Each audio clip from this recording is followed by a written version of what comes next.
Hi, welcome. Enjoy the content, subscribe, and turn on notifications. When Michael walked into the house that afternoon, the sky was still bright, but inside him, everything felt dark. He didn't slam the door in anger, nor did he call out Rachel's name like someone in a hurry. He just walked in. Calmly. Like someone who already knows how the story ends but still has to read the last few pages. Rachel was in the kitchen, her hands wet from washing something at the sink, and she turned when she heard the door. Her eyes met his, and the first thing she noticed wasn't the suitcase, it was the calm on his face, which seemed out of place in that moment.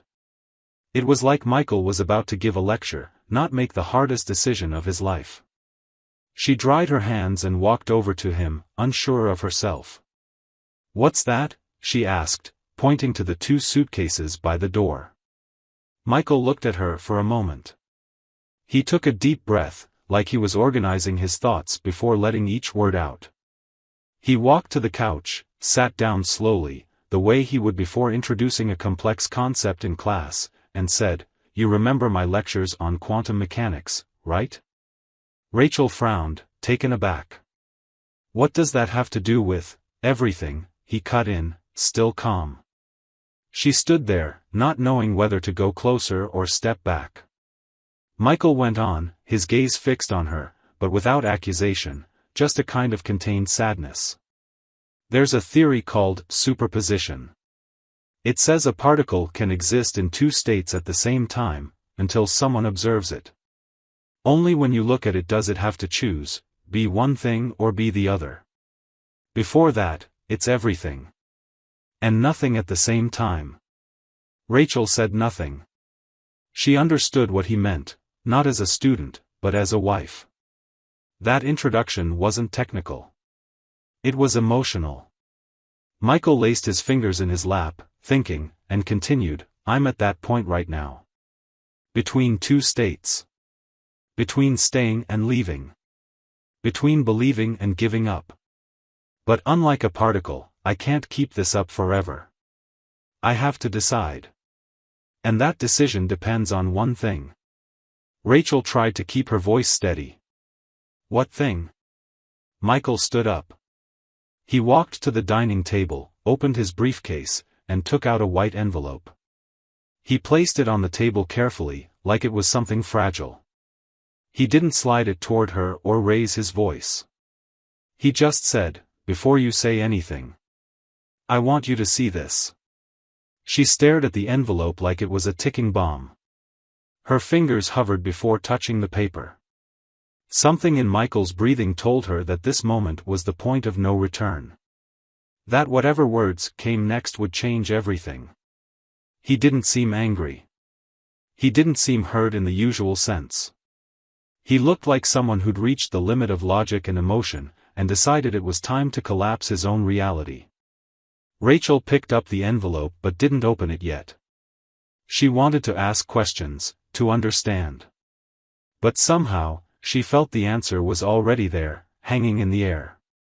She already knew what he'd found out. Maybe not every detail. But enough. Michael sat back down, quieter now. His eyes stayed on her expression, waiting for that observation to finally reveal the truth. The emotional superposition he'd been carrying for weeks was about to vanish. He knew that what came next wasn't theory anymore. It was real life. And unlike particles, he wouldn't get another chance to pick a different state. Rachel took a deep breath and, with trembling hands, began to open the envelope. Rachel slowly pulled back the flap of the envelope, like every torn inch was also cutting away a thread of hope. The paper inside was thick, solid, the kind you don't use for casual notes. She took it out carefully, almost reverently, as if she feared the truth printed there would scream louder than the silence in the room. The first thing she saw was an image. A photograph, in color, too clear to be a mistake or coincidence. It showed her, smiling, walking into a hotel in Chicago. And next to her was Brian. His hand rested naturally on her back, like it was something they'd done many times before. The way they both looked, relaxed, close, carefree, made it seem like no one else in the world existed. Rachel closed her eyes briefly, feeling her face grow hot. Her heartbeat was pounding in her chest like a war drum. She turned the photo over, and taped to the back was a reservation receipt, 2 guests. Room 512. 2 nights. Date, February 14th. The same weekend she'd said she was traveling alone, just for the conference. Michael didn't say a word. He was watching Rachel, but there was no accusation in his eyes. There was something worse, a quiet disappointment. A kind of pain that doesn't yell but corrodes in silence. Rachel kept looking at the papers. Printed emails where she and Brian arranged flight times, shared inside jokes, one message with a heart emoji. She knew exactly what each word meant, what each line hid. And now, stripped of the desire that once fueled them, it all looked so pathetic. "How did you?" she began, but her voice was faint, as if testing whether she could still speak. Michael finally answered, though his voice was low. Almost a whisper, "I wanted to surprise you." She lifted her eyes, confused. "A surprise?" He nodded, but he didn't smile. "On Valentine's Day. I knew you'd be in Chicago, and I thought it'd be nice to send you flowers. Champagne. A letter. Something simple. I knew we'd been distant, and I figured maybe it'd be a symbolic gesture for us to reconnect." Rachel closed her eyes. The weight of guilt felt so heavy it seemed to push her shoulders down. She knew what came next. She knew the exact breaking point. Michael went on, "I called the hotel. I introduced myself, said I wanted to send a gift to my wife, Rachel Edwards, who was staying there for a conference. The woman at the front desk was polite. She said, 'Mrs. Edwards already got flowers in room 512, delivered by a man who came to the lobby that afternoon.' She thought I was him. Then she thanked me, and hung up." Rachel covered her face with her hands, unable to meet his gaze. "I froze," he continued. "I just stared at the phone. And for the first time in years, I couldn't rationally explain what was happening. It was like the universe had collapsed on me." He paused for a long moment, then leaned back on the couch, eyes fixed on some random spot on the wall, as if he were still there, reliving every second perfectly. "I didn't call you that night. You texted me saying you were tired. That you were going to sleep early because you had a busy day ahead. I replied, 'Okay, love you,' then went to bed on my side. The side that always stays empty when you travel." Rachel bit her lip hard, trying not to cry. But the tears came anyway, silent and stinging. It wasn't just shame. It was regret. Real regret. Michael went on, his voice shaky but steady, "I could have confronted you right then and there. I could have made a scene, flown to the hotel, dragged you out of his bed. But I didn't want to act impulsively. I wanted to understand. I needed to be sure. So I started putting the pieces together. And the more I looked, the easier it got. The dates. The times you were gone. The nights with your friends from the gym. The excuses. Rachel whispered, "I never thought that you would do this." Michael finally looked straight at her, and his gaze wasn't angry or hateful, it was the look of someone who's lost their faith in the world. "I never thought so either. But sometimes the truth doesn't wait for us to be ready." Rachel's breathing felt heavy now, like the very air in the house was working against her. She knew that was only the beginning. That rock bottom was still further down. And that after everything he'd said, there was nowhere left to hide. Rachel was still sitting, motionless, holding the papers as if they were burning her hands. The room was weighed down by a thick silence, the kind that only exists between two people who've said too much yet still have so much to face. Michael never took his eyes off her, but he also didn't push. He seemed to be waiting, maybe for courage, maybe for the moment she'd finally crumble. He was the one who spoke, in a tired voice, almost too gentle given the gravity of what he was about to say. I wasn't the only one who found out. Rachel looked up, startled. There was something in his tone that sent a chill down her spine. What? Michael leaned forward a bit, elbows on his knees, hands clasped. He seemed different now, less the teacher, more the betrayed husband, yet still holding that unsettling composure of a man who hasn't let chaos drag him under. When I realized this had been going on longer than I thought, I decided I needed to hear someone else's perspective. Someone you probably wouldn't have the nerve to tell me about. So I went to the only person who knew exactly what it's like on the other side of this equation. Rachel already knew which name was coming. Still, hearing it from her husband was like a punch to the chest. Jenna. She didn't answer. She just stared at the floor, like she hoped the fibers of the rug would swallow her guilt. Michael stood up and walked over to a small shelf in the corner of the room. He let his fingers run idly over the books, like he was searching for something, not a title, but a memory, or maybe an escape. Then he spoke again, without looking at her. It was easier than I thought to find her. She's organized, like any good wife. She's on social media, goes to his conference events, shows up in old photos. I just had to pay attention, and send a message. Rachel opened her mouth, trying to say something, but nothing came out. I asked her to meet me for coffee, he went on. I didn't say much in the message. Just that I was Rachel's husband, and maybe we had something in common. Rachel shrank deeper into the couch, as though she wanted to vanish. She felt small, exposed. Pathetic. Michael, on the other hand, seemed locked in a narrative he needed to get out, not to hurt her, but because it was real, and he'd kept it in for too long. She agreed to meet. We picked a quiet cafe on a Wednesday when it was raining. I got there first. Ordered a cappuccino, sat in the corner. I didn't know if she'd show. But she did. Right at 4 p.m. He paused. His eyes drifted to the window, like he could still see Jenna walking in. She came in wearing a soaked coat, looking pale. And before she even sat down, she asked me, "He's cheating on me with your wife, isn't he?" Rachel put her hand over her mouth. She couldn't decide what hurt more, imagining how Jenna had felt, or realizing she, Rachel, had always known somewhere deep down. We were both quiet for a few seconds.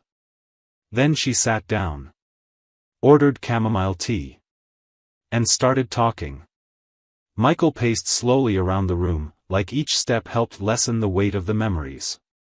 She said she'd had her doubts for years. Brian was always good at hiding things, but there were signs at conferences. Odd schedules, calls that cut off when she answered, the way he avoided mentioning you. And his clothes. Always so neatly put together. Like he was going to see someone special. Rachel shut her eyes. She remembered how kind Jenna had been the few times they met. 2 or 3 brief interactions at academic events.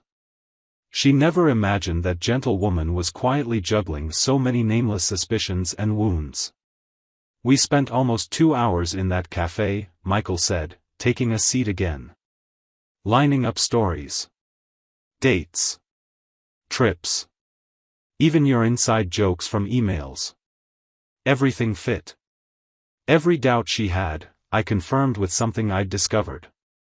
And vice versa. He ran a hand over his face, exhausted. In the end, she cried. But it wasn't a desperate cry. It was cleansing. Like she was finally free of something that had been eating her up inside. She thanked me. Said that now she could decide what to do with her own life, with the truth in her hands. Rachel wiped her tears in silence, her face swollen, her breathing shallow. She looked like she was sinking inside herself, crushed by the weight of what she'd caused. There was no defense. No explanation. Just ruins. I wasn't cruel to her, Michael said softly. Or to you. I just wanted the truth. I wanted to get out of this mess with some dignity. He stayed silent for a few seconds, a silence that felt like a heavy weight pressing down on them. Rachel couldn't stand that look anymore, that calmness that hurt more than any scream.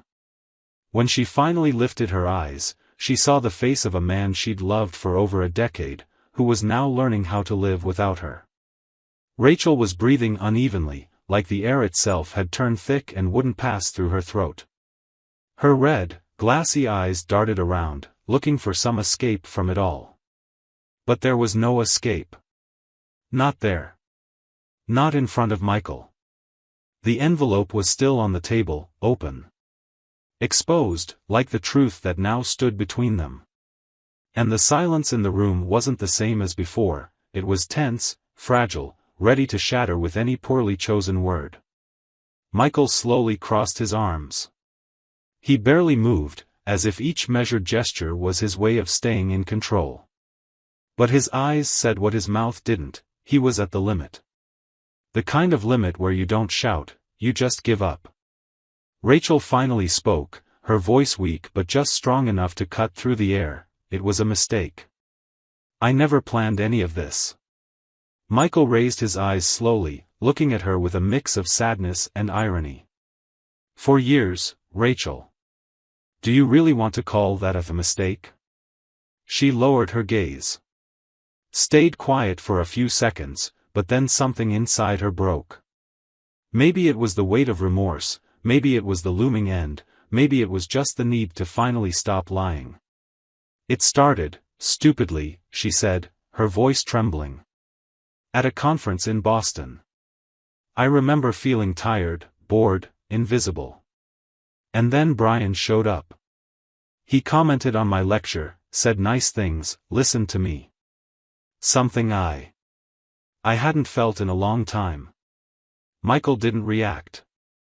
Not a word, not even a sigh. He just listened. And somehow, that hurt even more. I didn't go to that conference planning to cheat on you. I really didn't. But, it happened. We went out to dinner with a whole group after the event. In the end, we were the only two still talking on our way back. We got in the elevator together. Anne. I let it happen. I could have said no. But I didn't. She swallowed hard, wiping away a tear sliding down her chin. I thought it would just be that one time. That I'd come home, bury it, forget it, move on. But then there was another conference. Another city. The same story. And after a while, we stopped pretending it was random. Michael uncrossed his arms and stood up slowly. He went over to the window, turning his back to her. He stared outside at the fading daylight, not saying anything. Rachel went on, tears flowing freely now. The guilt ate me up. It always did. But, it also confused me. Because when we were together, I felt alive. I felt, desired, important, heard. With you, over time, I just felt, functional. Like I was another piece of the routine. I know that doesn't justify anything. And I'm not trying to dodge responsibility. But, that's how it started. And that's how it kept going. Michael took a deep breath. His shoulders rose and fell, but he still didn't turn around. When he spoke, his voice was low, steady, cutting. You had 4 years to stop.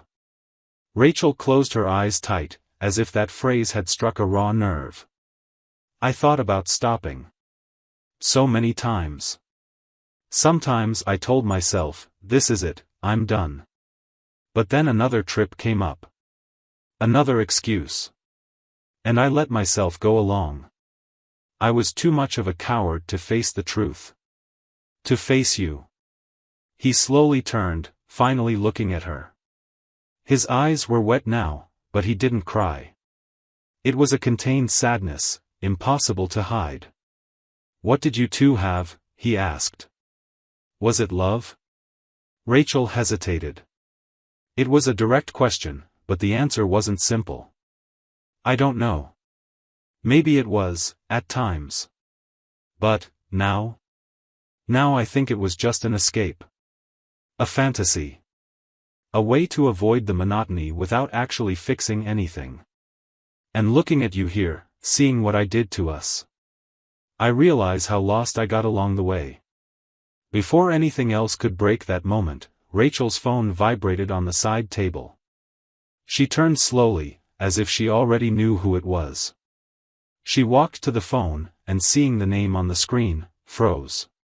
She hesitated for a second, then turned to Michael and showed him the display. Brian calling. Michael said nothing. He just watched. Rachel pressed the answer button and put it on speaker. Brian's voice came through, sounding frantic, rushed. Rachel? Did you talk to him? Jenna found out everything. She left the house, took the kids, she's threatening me, says she's gonna tell my parents, the department chair, everyone. I don't know what to do. Did you tell Michael too? Rachel, please talk to me, tell me we can fix this. Rachel closed her eyes. The call felt like the last rotten piece of a puzzle that was already destroyed. She hit the button to hang up. The silence returned, heavier than ever. Michael rubbed his eyes and spoke without looking at her. What a mess. Rachel looked at him, tears welling up, and murmured, I told you everything because I knew, somehow, you deserved at least that. The truth. Michael nodded slightly, but didn't reply. He just walked to the suitcases and put his hand on one of the handles. Rachel took a step forward. I've lost you, haven't I? He looked at her for a long moment. A very long moment. But he didn't have to answer. She already knew. She stayed where she was, in the middle of the living room, watching Michael as if there might be some way to undo what had been done. But there was no room in his eyes for promises or second chances, just resignation. It wasn't hatred, nor was it coldness. It was that deep exhaustion that only comes from loving someone for real. The kind of silence that screams. That ends entire chapters with a simple enough. Michael pulled the suitcase in one smooth motion, like he'd rehearsed it 1,000 times in his head. Rachel walked closer, slowly, with the expression of someone who knows they can't stop him but still needs to be there when everything falls apart. They didn't speak as they headed to the door. Michael paused under the doorway and looked around. The living room they'd built together.